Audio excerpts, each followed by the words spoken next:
In a dimly lit room sealed by closed doors and windows, the air was heavy with smoke and the faint glow of flames. The bare walls and dusty floors spoke of a building long abandoned, devoid of life or charm. Cassandra, a young woman with flowing black hair, was tied to a chair in the center of the room. Her breathing was labored, each gasp a struggle against the suffocating smoke. A flicker of fire caught the edge of her clothing, and a wave of panic surged through her. She screamed, but the silence of the desolate space swallowed her cries. Moments ago she had been at a party with friends, laughing and dancing. Now she found herself in a dire situation, with no memory of how she had gotten there. Her thoughts raced, searching for answers, when suddenly a voice broke through the haze. "Cassandra!" She turned sharply, her wide eyes locking onto the figure of Carter, a familiar face she hadn't expected to see. Relief and confusion warred within her. "Carter, what are you doing here?" she stammered.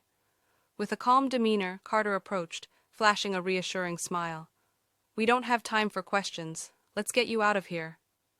In a swift motion, he untied her and carried her out just as the building was consumed by flames. Once safely outside, Cassandra struggled to process what had happened.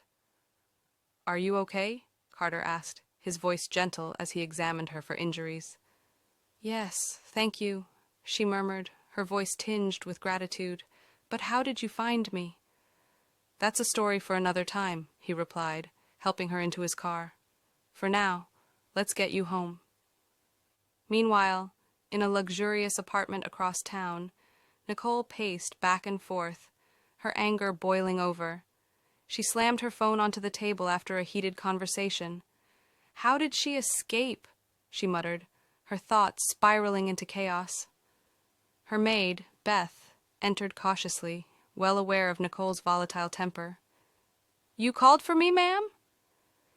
"Yes, get me some coffee, now," Nicole snapped. Beth hurried away, leaving Nicole to fume in silence. Back at Cassandra's apartment, Carter applied a soothing lotion to her burns. Despite the pain, Cassandra couldn't ignore the sense of comfort his presence brought. But as the sun set, she felt a pang of guilt. "Carter, thank you, but you should go," she said firmly. "Nicole must be worried about you." Mentioning his fiancée's name caused Carter's expression to darken. "Cassandra, there's more to this than you realize," he said, his tone serious. Her heart raced as she realized that the night's events were only the beginning of a deeper mystery.